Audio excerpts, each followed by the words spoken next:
Hello mga ka-math learner, kumusta? Alam nyo ba na itong algebra ay elementary pa lang itinuturo na? Yes, you heard that right.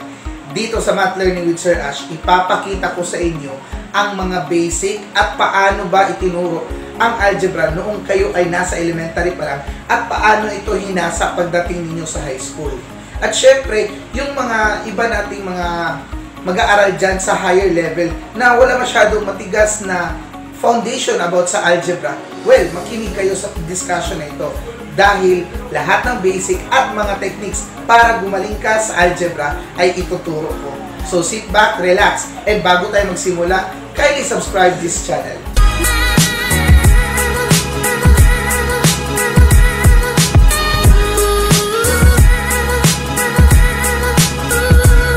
Alright, what's up mga ka-ML? Ako nga pala ang inyong abot kamay na math teacher si Sir Ash. And today, dito sa Math Learning with Sir Ash, sa session natin ngayon, ay ituturo ko sa inyo ang basic ng algebra.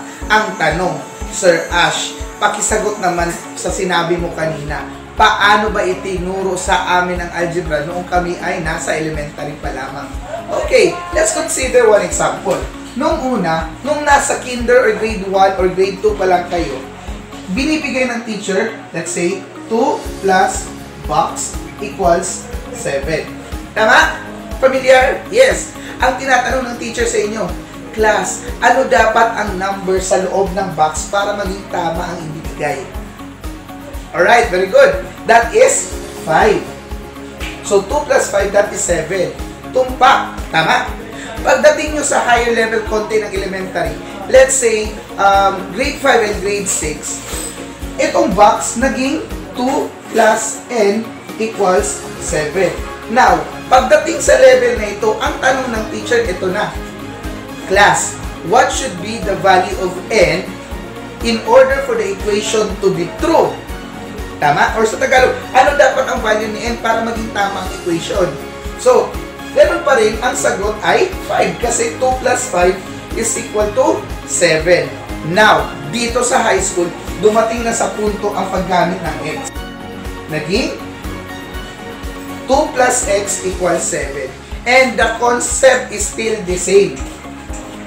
The answer is 5. Mula sa box, ginawang n, at ngayon dito sa high school, usually, ang variable ay nagiging x. Pero ang tanong, Sir Ash, ano nga ba ang algebra? Well, ang algebra ay isang branch ng mathematics na kung saan ito ay gumagamit ng mga numbers known as constant at gumagamit ng letters known as the variables. Tapos, sinasama din dito ang mga fundamental operations katulad ng plus, minus, times, at divide. So, sa madaling salita, ang algebra ay ang paggamit ng numbers at letters known as constants and variables with operations. Now, para mas maintindihan nyo talaga ang basic ng algebra, ang algebra ay merong tatlong parang branches, okay? The first one is what we call algebraic expression. Pangalawa, yung tinatawag nating algebraic equation. At ang pangatlo naman ay yung algebraic inequalities. Now, technically speaking, lahat ng tatlong ito ay focus sa algebra. Pero paano nga ba nagkakaiba ang expression, equation, at inequalities? Okay, alright. Algebraic expression ang tawag kapag ito ay hindi gumagamit ng equal sign or ng inequality sign. Sir Ash, ano ba yung equal sign? Siyempre, ito. Ano ba yung inequality sign? Itong ganito. Greater than, less than, greater than or equal to, less than or equal to, or not equal. So, itong grupong ito, known as inequality or inequalities. At itong grupo naman ito ay equation. Kapag sila gumamit ng equal sign at saka mga inequalities, ibig sabihin, under yan siya sa expression. Yan, Sir Ash, ano ba example niyan? Let's say, 2x. That's an algebraic equation because it is, number 1, merong constant, merong variable, and the operation. So, wala namang operation dyan. Now, let me emphasize this. When a constant and a variable are put together, ibig sabihin, nagkatabi sila. Ang operation na yan ay multiply or multiplication. So, that means 2 times x equals 2x. Alright? So, ganun yan siya. So, 2x is an example of an algebraic equation. Other thing naman, pwedeng ito. 2 plus y. Pwede din 7 minus z. Pwede din 5x plus 11. So, these are examples of algebraic expression. So, technically, ito sila, dahil wala tayong nilalagay ng mga equal sign or inequality signs, they are considered as algebraic expression. Okay? Napakadali lang. Now, ang tanong nito, so, ano ba parts ng algebraic expression? Well, ang algebraic expression, number 1, dapat merong variable. Okay? So, ito yung mga letters na yan. When we say variable, you could use any letters from A to Z. Okay? Klaro tayo doon, A to Z. Kaya lang, dito sa pagdating natin sa algebra, lalong-lalo na sa high school, parating ginagamit si X and si Y. Bakit kaya? Hindi ba maka-move on ang mathematics? Kaya, ginagamit parati ang X, tapos tinatanong pa ang Y. Okay, ganito lang yan mga ka-ML. Normally, ang X and Y kasi represents the Cartesian plane. That is the Y-axis and the X-axis. And somehow, these coordinates represents a location into a specific value. Samantalang, somehow, other teachers emphasize na ang mga mathematician parang mga pirata. Ang kanilang treasure sa mapa, makikita mo kung saan nalalagay ang X. Alright. So, X marks the spot. Ganun pa ang emphasis ng mga mathematician. But, to make the long story short, in algebra, you can use any letters for the variables. Okay. Next, it should have, number 1, constant. So, constant. Those are numbers. Fixed value kumbaga. So, it could be a positive number or a negative number as long as it is a value or a fixed value. So, constant. Yun. And finally, yung operation. The fundamental operations known as plus, minus, times, at divide. Now, sa algebra, ang plus, ganun pa rin plus. Ang minus, ganun pa rin ang symbol. Ang times, normally, you could use the quantity symbol or the open and close parenthesis. Sometimes, pwede ganun din ang multiplication kapag doble-doble na. And sometimes din, it's just a matter of, yun, at tabi lang.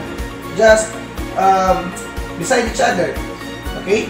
Beside with each other. Ganun. And, how about divide? Divide, somehow, ito yung ginagamit nila. Okay? Yung over. Okay? Over. So, 5 over. So, let's say, we could use 5 over x or y over 10. Yun yun. So, those are algebraic expressions. Now, ang tanong, go deeper naman tayo.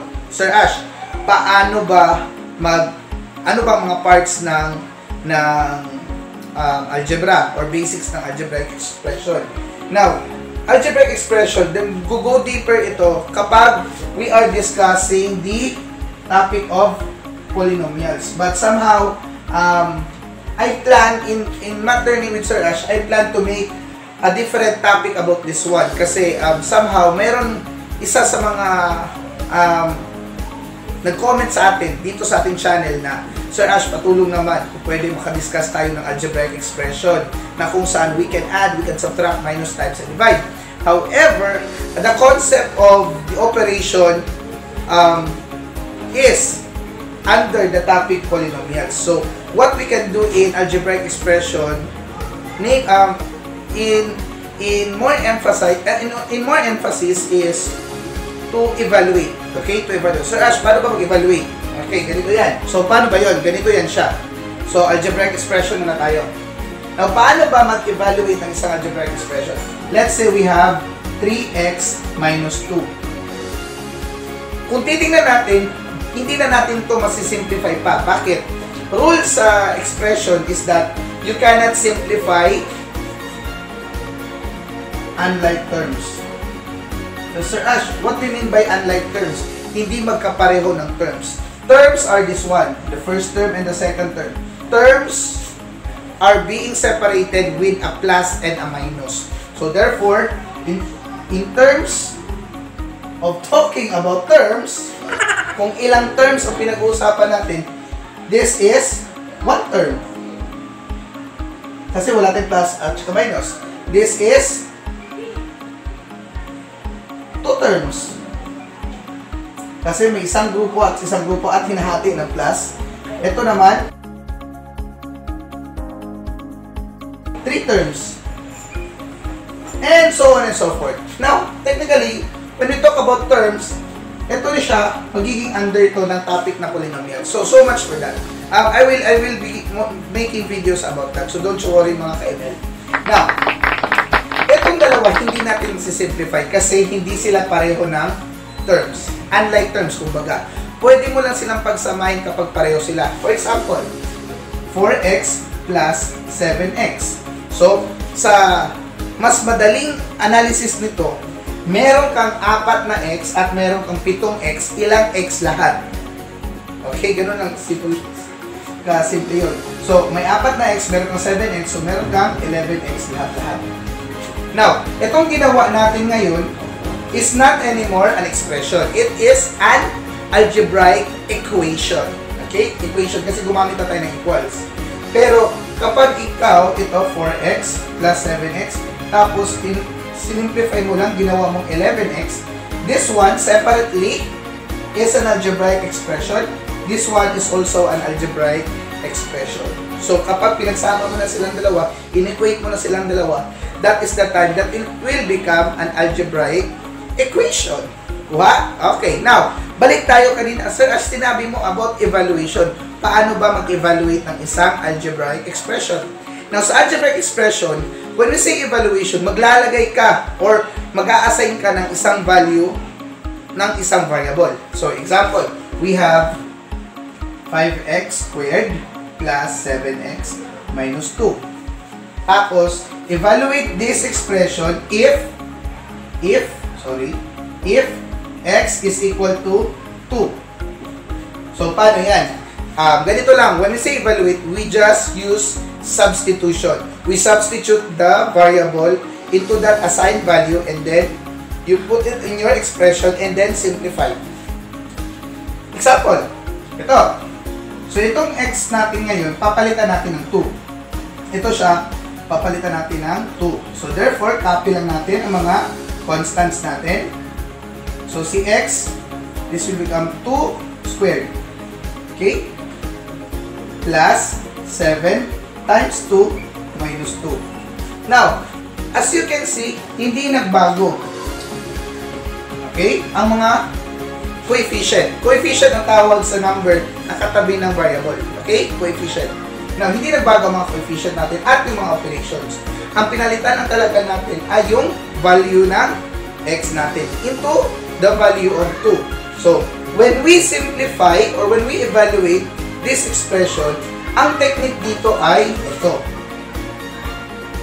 PEMDAS rule. Ano yung PEMDAS rule? Parenthesis, exponent, multiplication, division, addition, and subtraction. Yung order na yun ang pagkakasolve mo. So, saan dito ang may parenthesis? Ito yun sila, tama? However, sa loob ng parenthesis, wala namang operation. Ito naman, may parenthesis dito, wala din operation sa loob. Tama? Nandun sa labas. Okay?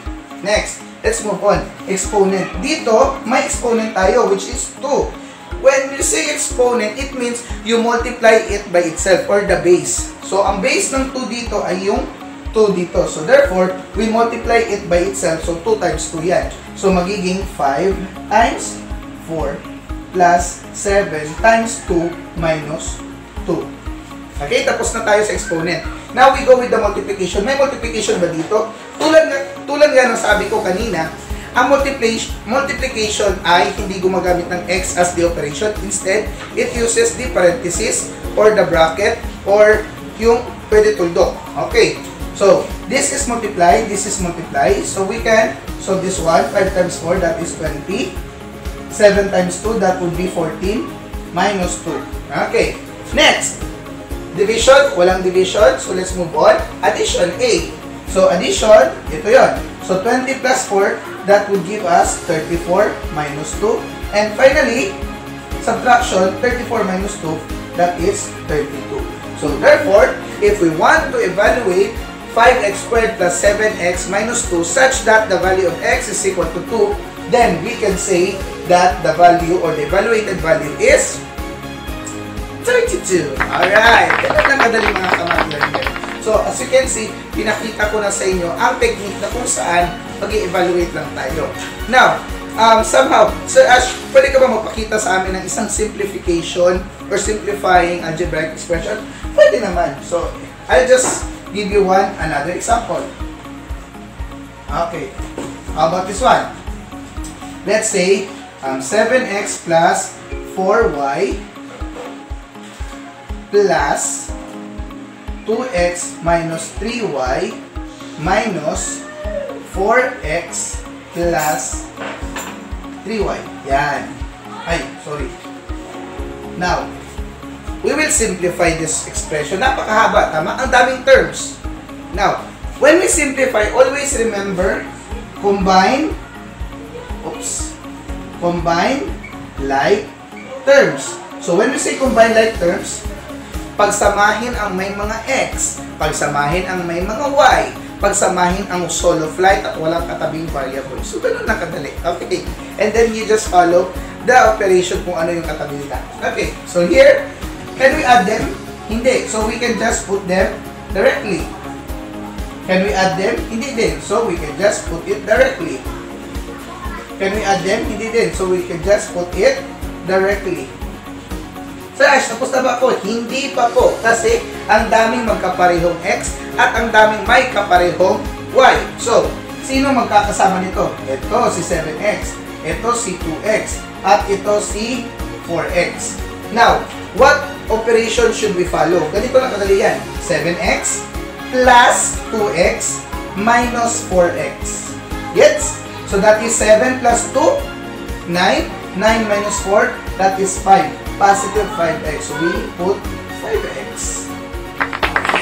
Okay. Next, 4y. Si 4y, ito, may 3y din dito at merong plus 3y sa kabila. So, pwede mo pagsamahin itong dalawa. So, 4y minus 3y, 1y na lang or y. Y or 1y plus 3y, that's again 4y. So, still it is positive, so we just put plus 4y and that is your simplified algebraic expression. So, ganun lang kadali mga ka-ML. So, basic about algebraic expression, ganito lang. We combine like terms to simplify, and if you want to go deeper, when we want to evaluate, then we should consider a value ng variable para yun yung isa-substitute natin at i-solve by substituting and simplifying. Alright, so any question? I hope wala na kasi napaka-clear ng ating discussion. Tama? Now, let's go to equation. Alright, so equation naman tayo. Ano ba yung algebraic equation? Technically, an algebraic expression na may equal sign, yun yung algebraic equation. Now, example of that is this one. 3x plus 5 equals, let's say, 18.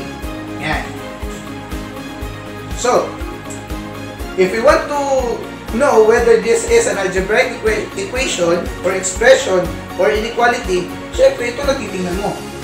Algebra siya dahil meron siyang constant, operation, at variable, which is klaro naman. However, dahil gumamit siya ng symbol, it means that is an equation. So therefore, that is an algebraic equation. Now, how do we solve this kind of problem? Now, gusto ko lang i-emphasize ito. In terms of solving algebraic expression, there is what we call a very easy level going to a higher level. In what way naging mas ano? Somehow kasi we should consider the degree. Okay, the degree. What is the degree?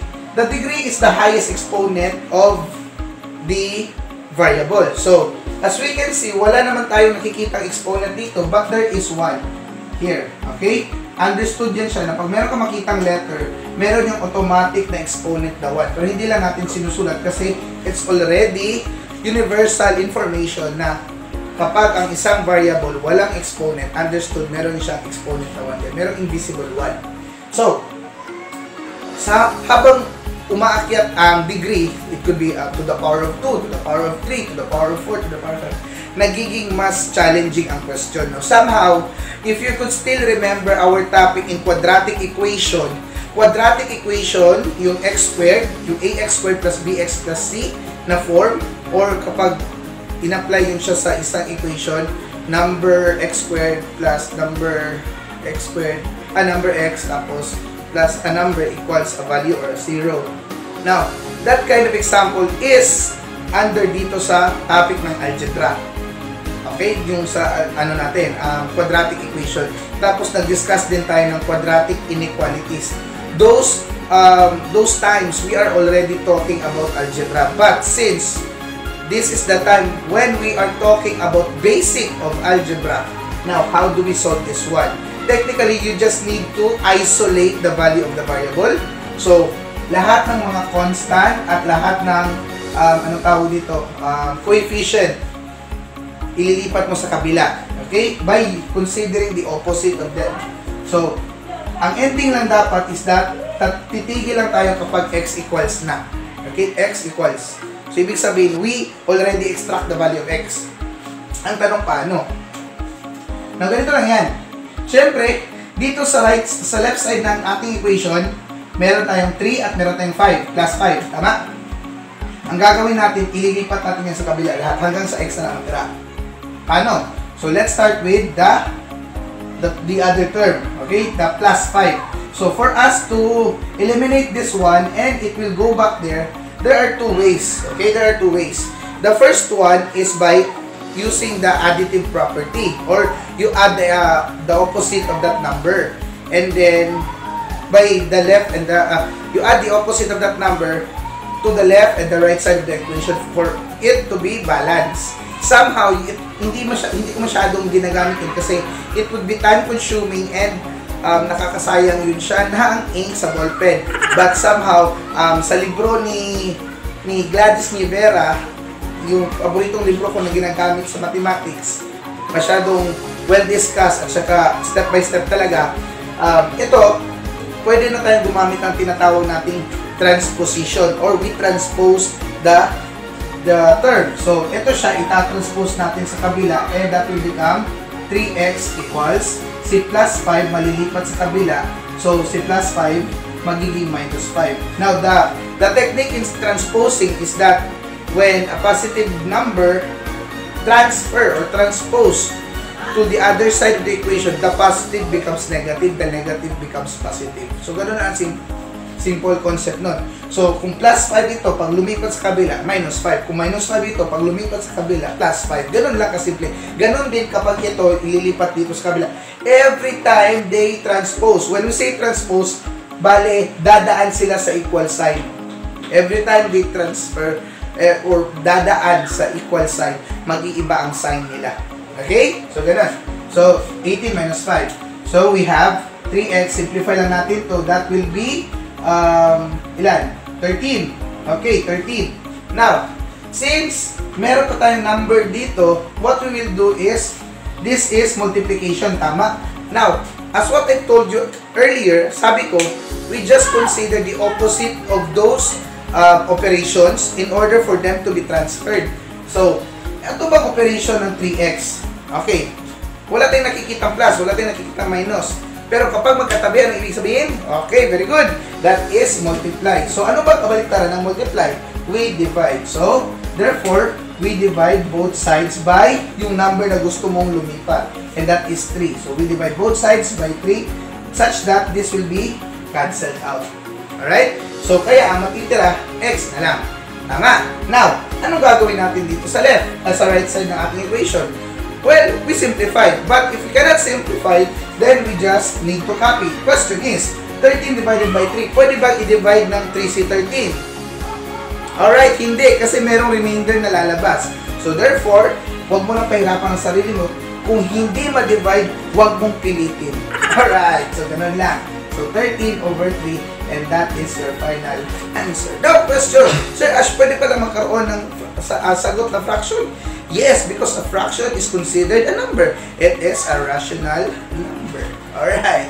Hopefully, dito sa Math Learning with Sir Ash, mauubos natin yan ma-discuss. As long as you still have me and I still have you as your math teacher and you as my audience. Okay? So, just keep on supporting this channel. Thank you very much. Okay, next, we will go to the last part, which is the algebraic inequality. So, katulad kanina, sabi ko, this is an algebraic equation, this is an algebraic expression that uses inequality symbol. So, hindi na siya magiging expression, magiging inequality na siya. Ano ba example doon? So, let's say 5x is greater than 10. Ganun. So, 5x is greater than 10. As we can see, there is a constant, there is a variable, and this is an operation, multiplication. And somehow, gumamit tayo ng greater than symbol, which is a sign of inequality. So, ganun din. This is considered as an algebraic inequality. Ang tanong, Sir Ash, paano ba mag-solve nito? Now, hindi katulad kay algebraic equation na magkakaroon lang tayo ng isang specific value, isang specific, when we have 1x, okay? At saka, kapag tumataas ang degree doon tayo nagkakaroon ng maraming value ni x. However, dito, kahit isang x lang, but since we are talking about inequality, medyo marami tayong sagot dito. Ang tawag dyan, solution set. Okay, solution set. Kasi sa madaling sabi, ganito kasi yan. 5, i-multiply kay x, dapat mas malaki sa 10. Ano dapat ang value ni x para mas malaki pa siya kaysa sa 10? Okay? So, paano yun siya? Yung natutunan natin kanina sa algebraic equation, pwede natin i-apply dito. Kailangan, ang natin is x na lang. X ang natira. So, paano ba yun? So, we just need to get the opposite of 5x, which is division. So, we divide both sides by 5. We divide both sides by 5. Cancel out. And bring down x. Bring down this one. 10 divided by 5. And that is 2. Now, is this an answer? Not yet. Kasi, x is greater than 2. Hindi pa yun ang sagot. When we say solution set, it means we will start with a specific number going to a bracket or a set of numbers. Okay? It could be infinite, depende. Okay? Now, anong number ang ito? X is greater than 2. Sa Tagalog, ganito yun siya. Si x daw ay mas malaki kay 2. So, ang tanong, ano si x? Alright. So, lahat ng numbers na mas malaki kay 2, x yun. Ano yun? Anong mas malaki kay 2? That is 3. That is 4. That is 5. And so on and so forth. At hindi na tayo matatapos pa. So therefore, ang solution set natin dito ay 3 and above. Though, somehow, other people would say, meron naman tayong sinasabi po, 2.01, 2.02, or yung mga decimal values. Yeah, let's consider that one. But, since we are talking about basic, let's consider what is the next whole number na mas malaki, kaysa sa 2, and that is 3 and above. So, 3 pataas. So, 3, 4, 5, and so on and so forth. So, ganun lang mga ka-ML, kadali ang pag-learn tungkol sa algebra. Basic ng algebra. Don't you worry kasi in the next few videos, I will be going deeper. I will teach how to add, multiply, divide, and subtract polynomials. Okay? This is one topic under algebra para at least yung mga nagre-review natin dyan, yung mga nag-aaral ng mga iba't ibang lessons about mathematics na kung saan si algebra ay na-apply. Remember this, guys. Algebra is applied in geometry. Algebra is applied in statistics and other branches of mathematics. So, kung meron kang malakas na pundasyon dito sa algebra, malaking tulong yan sa lahat ng klaseng mathematics na papag-aralan mo. Okay? So, hopefully, this has been good for you. This has been helpful for you. Ako pa rin ang inyong math teacher, si Sir Ash. Keep coming comments about what you want to learn about mathematics. Hindi natin yan i-set aside kasi I am open na mas marami pa akong ma-reach out ng mga tao na gustong matuto sa mathematics. And always remember, masarap matuto ng mathematics kapag marami tayo nagsasama-sama. This has been your Sir Ash signing off.